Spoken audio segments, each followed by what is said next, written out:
Hello, and welcome to Book Dreams, the podcast for everyone who loves books and has ever wondered about them. I'm Julie Sternberg, author of a number of children's books, including Like Pickle Juice on a Cookie and its sequels, and The Top Secret Diary of Celie Valentine series. And I'm Eve Yohalem. I'm also a children's book author. My books include The Truth According to Blue and Cast Off, The Strange Adventures of Petra de Winter and Bram Broen. In each episode of this podcast, we usually consider a book-related question. But in this episode, we decided we're going to share some heartwarming tales from bookstores because, well, I mean, isn't it obvious? Who doesn't want to hear heartwarming bookstore tales right now? I certainly do. And I've had such a nice time working on this with you.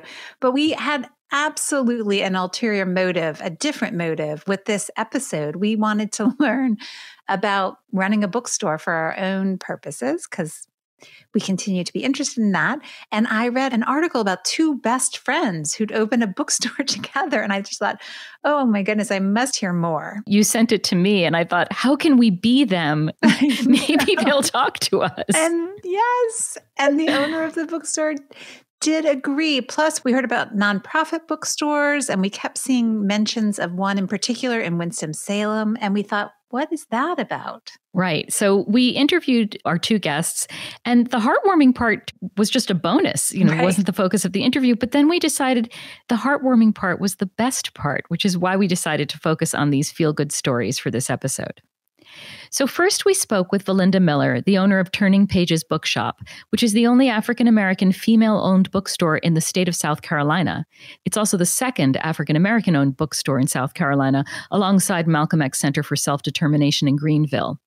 VaLinda works full-time doing payroll for the federal government, and so she needed someone she could trust to run the store in her absence, which is where her best friend, Erin Lee Satterfield, came in.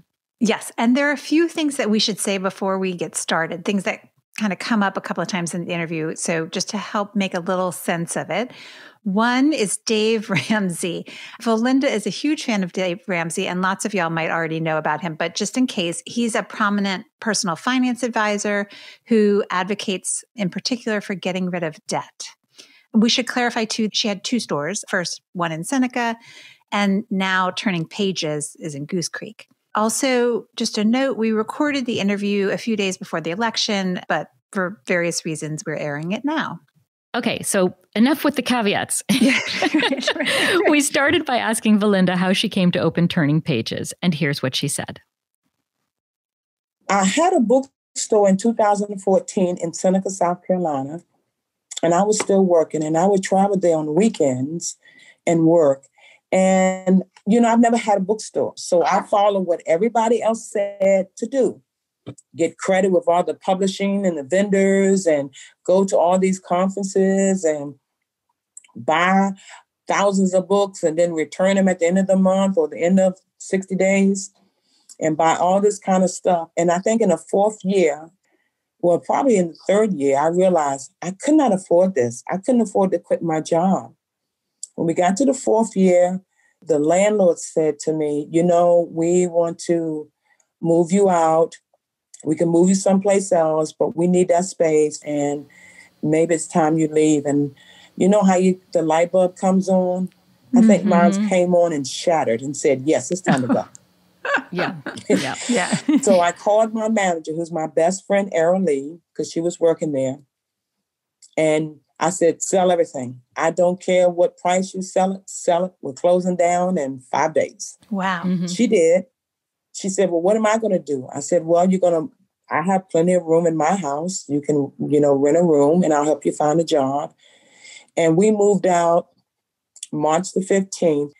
And I got back here home and a friend says, I don't know why you open up a bookstore way out there. Why don't you open up a bookstore in your own community? I said, well, I'm thinking about it now. I'm tired. I'm trying to come out of this debt I created for myself. And Lord and behold, up the street from me, somebody said, well, there's a retail space. I said, well, okay. So I applied thinking, okay, I'll hear in a few weeks. No big deal. I'm tired now because I'm still working. 3 days later, my friend said, let's go look at the space again. I said, sure.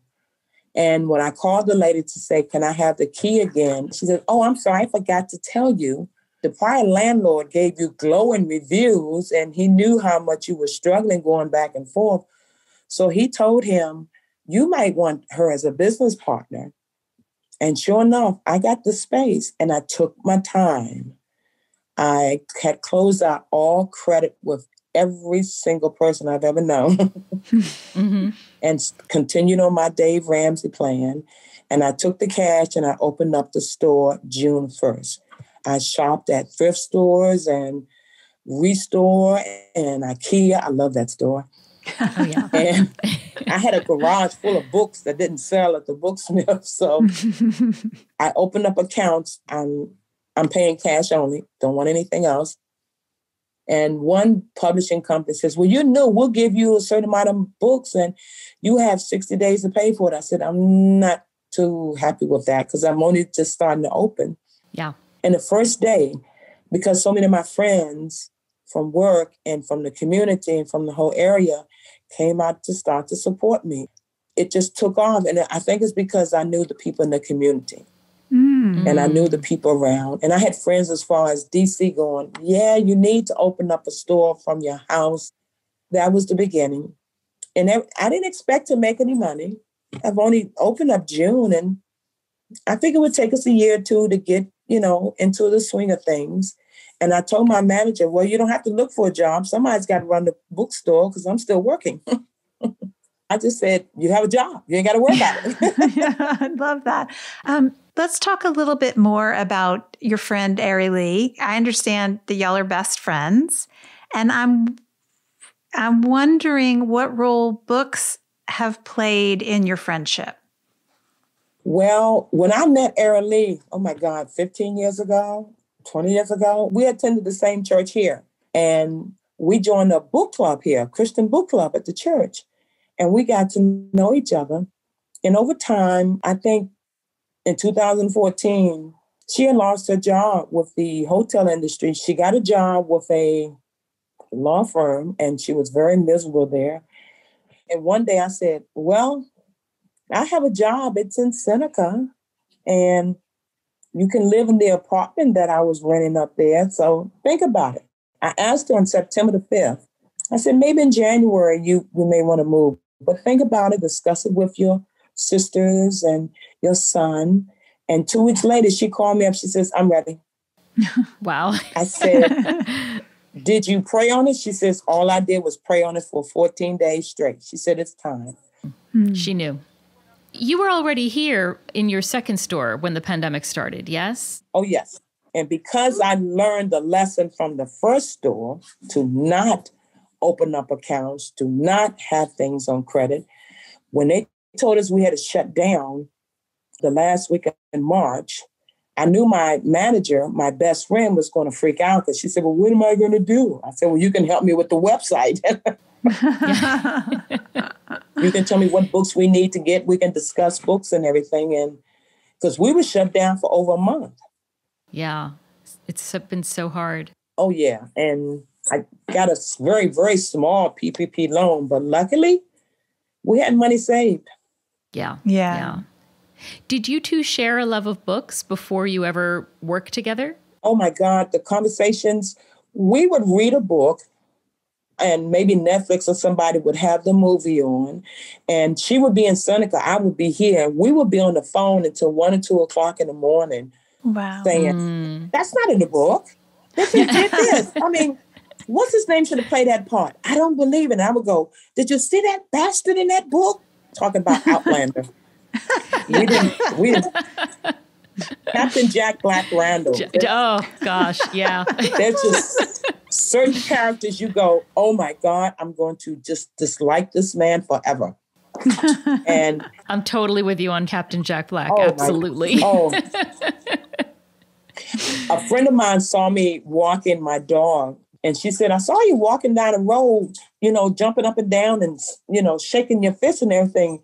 And my husband said, what's wrong with her? And she said, don't you see there's earplugs in the ear? She's listening to a book and she's mad about one of the characters. Yeah. I think we've all been there. How did you know that? She says, I know you. So we have a love of books. We have certain books that we love. We love cozy mysteries. We love fiction books. And I think the disadvantage about us, some fiction books, especially the ones that have come out this year, we go, okay, I read that 20 years ago. Yeah, I read that. Can you tell us a little bit about how working together on the bookstore has affected your friendship? I think we've gotten closer. As a matter of fact, my daughter, she calls us the odd couple, Tony Randall and Jack Klugman. Yeah, of course. Because we do act like them. I am a clean nerd. I like organization. I don't like clutter, where she's the exact opposite. That complete exact opposite. So given that you have such different styles, that you're Oscar and Felix, is that ever a problem at work? Are there conflicts or disagreements, and how do you work that out? You know what? We do have disagreements and we do have conflict. But I think what happens is at the end of the day, she'll come home and she'll go, okay, I don't like it that way, but I understand why you did it that way. Or I'll go, I don't like it that way, but I understand how you did it that way. And I think it's because we've been in the same church. And that's why I think this year has brought us even closer, because we have realized how much we depend on each other. I'm still working, even though I'm teleworking. She would say, hey, did you eat any fruit today? Did you take your vitamins today? Do you need some milk? And I'll say, okay, now you're on the Dave Ramsey plan. Let's make sure we stick to the budget. And she hates when I do that. So bottom line, asking out of complete selfishness for Julie and me, because we would love to open a bookstore together, would you recommend two friends teaming up to own and run a bookstore together? Oh, my God, yes. Because when you run it by yourself, there's nobody to hash it with, nobody to argue with. When you have two best friends, especially when you have known each other for so long, I can look at Erin Lee and go, okay, what's wrong?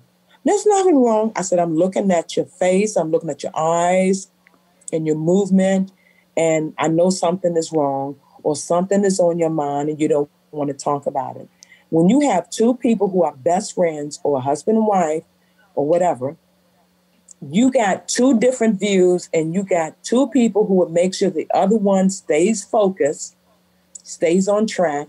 And you got somebody like me and Erin Lee. She would be upstairs reading a book or listening to it.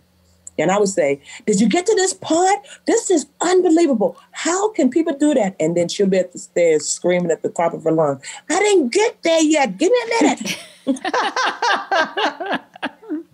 When you have a best friend who just knows you and knows how you love books, like we went voting this morning and a man walked past us with John Grisham's latest book. And Erin Lee says, oh, are you reading that? You're going to love that book. That's what I mean by the connection. Hey, Eve. Yes? You know what book I just picked up from my local bookstore? No. I'm going to tell you. It's Gingerbread by Helen Oyeyemi. And do you know why? I can guess, but yes. Tell me. Because you said you thought I'd like it. So see, we have that connection. Yes, just like VaLinda and Erin Lee. Yes. And don't you love what VaLinda said about how on the first day that she opened Turning Pages, all her friends and everyone from the community came to the store to support her? Don't you just wish we'd been there for that? I would have loved to see that. Oh, I would have loved that too. So, question for you. Maybe for next week's episode, should we share books that one of us thinks the other would like and why? Ooh, yes, a mini episode that gives me a list of more books to buy. Exactly. Absolutely. Well, it gives us lists of books to buy, but curated lists that I'll choose for you and you'll choose for me. And I think that could be good. I love it. And it's good practice too, right? For a bookstore owner to be able to suss out what would make somebody happy. Exactly. So next we asked VaLinda to tell us about some of her most memorable moments as a bookseller. And here's what she said. I had been in the other bookstore, which is in upstate South Carolina, very conservative, very Trump supporters, which is okay. And an elderly white woman came into the store and Melissa another young white lady who worked in the store. The elderly white lady came in and just fussed and fussed and fussed and fussed that the store wasn't selling the right products. We didn't have Bill O'Reilly. We didn't have any Trump books. We didn't have this. We didn't have that. I need to speak to the manager. And Melissa said, well, the manager's not here right now. Can I help you? Well, you need to go and talk to the manager and tell her she doesn't know what she's ordering. And I need to speak with her. So Melissa tried for 15 minutes to calm the lady down. And I walked up to the lady. Melissa didn't tell me the conversation. Okay. And I said, hi, how you doing? I'm VaLinda. What can I do for you? Well, I don't like the books that you have here. And I said, well, what kind of books would you like?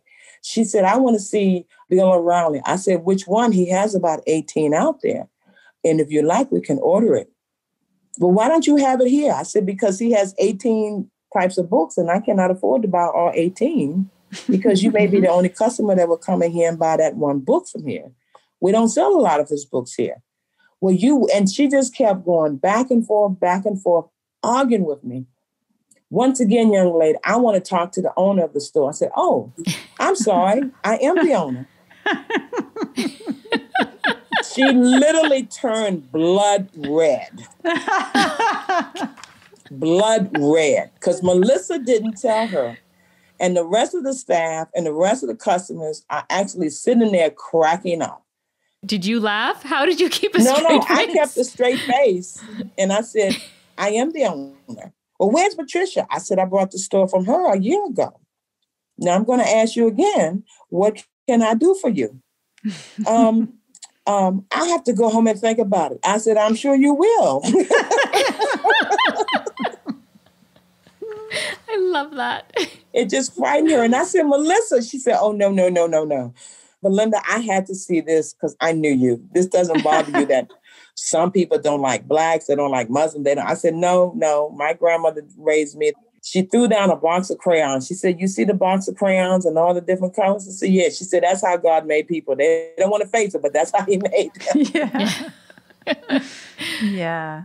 Thank you for sharing that. That's a great story. Yeah. And that connects actually with the question that I have, which is, how is the election affecting the bookstore? In June, because of the protests, June and July, it went crazy. We had so many sales that Erin Lee was literally at the store 10 or 12 hours a day. And I would go there after work and help her pack books. And everybody was supporting us. And Erin Lee would go, whew, how long is this going to last? I said, Erin Lee, this is our 15 minutes. Yeah. Let's just enjoy our 15 minutes and get back to normal. Now that the politics are here, we do get a few customers in there. Erin Lee said they come in there and they would just badmouth Trump, badmouth Biden, badmouth Harris. Elderly couple came in and the lady says, I didn't know you had Christian books. I didn't know you had this. And the husband says, you don't sell none of them dumb Trump books, do you? And Erin Lee says, well, we can order Rage for you if you like. He says, I don't want to read Bob Woodward. I've been writing that book all my life. I mean, it's just... Oh, gosh. Oh, it's so funny.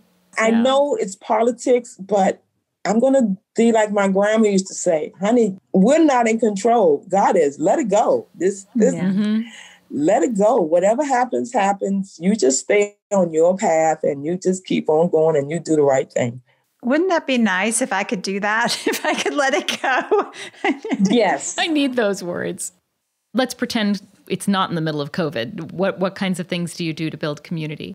Well, Erin Lee is in charge of the knitting club. She is a knitting queen. And that's the first thing she said, we have to have a knitting club.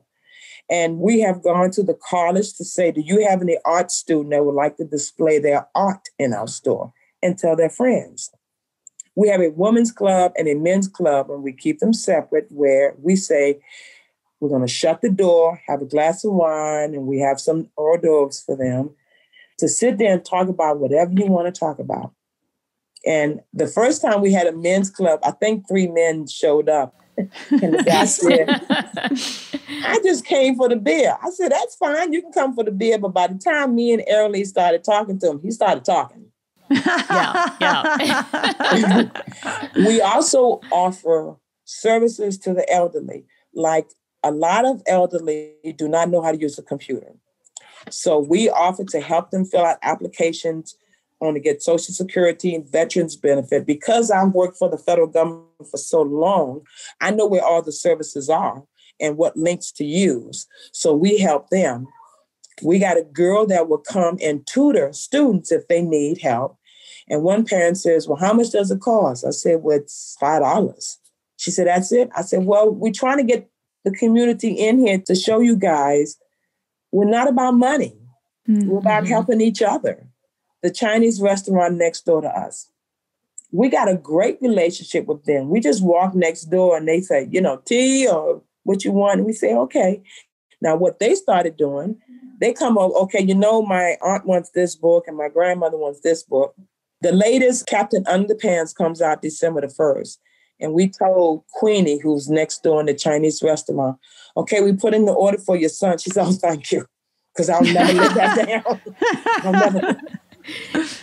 Before she does what her kids are going to want. Yeah, because we got him the last one.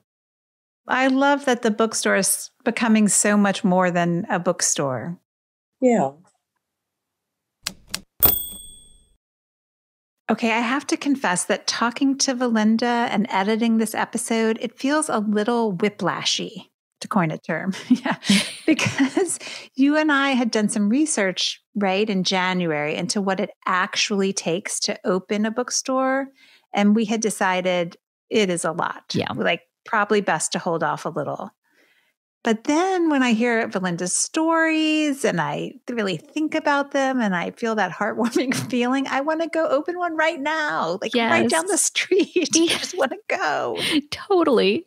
I know exactly what you mean. I felt the same way hearing VaLinda's stories. And then I felt even more so after talking to our next guest, Jamie Rogers Southern. It feels like the only thing better than opening a bookstore may be opening a nonprofit bookstore. Yeah. Jamie Rogers Southern is the interim executive director of Bookmarks, which is a literary arts nonprofit organization and an independent bookstore in Winston-Salem, North Carolina. Their mission is to ignite the love of reading. I mean, let's just sit with that for a minute.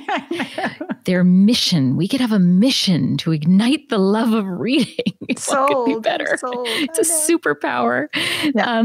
So we asked Jamie to tell us how a nonprofit bookstore differs from a for-profit bookstore. What are the pros and cons, that kind of thing. And here's what she said. One challenge to being a nonprofit bookstore is we cannot push retail sales alone. In our messaging, in our programming, everything that we do has to tie back to our mission. Mm-hmm. Otherwise, we jeopardize our nonprofit status. We have to be careful in our signage and our wording to let people know that we are different. Certainly, when you buy a book from Bookmarks, those proceeds still do stay in the community and every other good thing that happens when you support a local business. But in addition to that, the proceeds are supporting our larger mission. Our mission is not to sell books in a retail storefront operation. Our mission is to ignite the love of reading in our community. And we do that through programming and through events. We are challenged in what we can sell in the bookstore. So you will not see, if you come to Bookmarks, you won't see cat posters, or something, some other sideline gift items that you might see in other bookstores. Do you have any favorite stories of something that's happened in the bookstore, something you've done with the bookstore, just anything that stands out? I strongly believe that books can change lives. I really do believe that. I think everybody in the book business believes that. And one strong example of that always makes me tear up a little is we had a mom come in and tell us that a book she found in our self-help section about mental health and depression literally saved her teenager's life. She had been having a lot of difficulty and a lot of struggle with depression, and her daughter had been contemplating, harming herself. And the mother had found this book and read it and gave it to her daughter. Daughter read it, and they were able to take the next step in getting some help for her from that experience. And, things like that happen every day in bookstores. People inevitably will find that book that will change their lives, and we love helping people do that. See, we promised you heartwarming tales. Yes. Julie, let's keep in mind all the things we learn from Jamie and VaLinda as we continue to think about our own bookstore. Okay. So I'm thinking about advice like team up with your best friend. I like it. Connect with your community. Mm-hmm. And something that Jamie said really resonated with me when she talked about how everything the Bookmarks store does has to tie back to their mission. It's necessary for a nonprofit store, but I think it's also good advice for a for-profit store, whichever way we go. Yeah, I agree. And VaLinda would definitely want me to say to all of our listeners and to remind us, listen to David Ramsey and have no debt or minimal debt, just watch that. Your mortgage and nothing else. Right. I think that's it for this episode of the Book Dreams podcast. Thank you so much for listening. Please subscribe if you haven't already. And if you like the podcast and think someone else would too, please rate and review us on Apple Podcasts or your favorite podcast player. Be sure to let us know if there's a book-related topic you've wondered about, and we'll try looking into it in a future episode. You can reach us for that reason or any other at contact@bookdreamspodcast.com. We're also on Twitter at bookdreamspod and on Instagram at bookdreamspodcast. You can find out more about the Turning Pages Bookshop at turningpagesbookshop.com and more about Bookmarks at bookmarksnc.org. Many thanks to our associate producer, Gianfranco Lentini, and to our theme music composer, Maya Polsky. You can find Eve at eviohallam.com and me at juliesternberg.com. And check out the podcast website, www.bookdreamspodcast.com. Until next time, happy book dreaming. Happy book dreaming. Come listen to Book Dreams with Julie and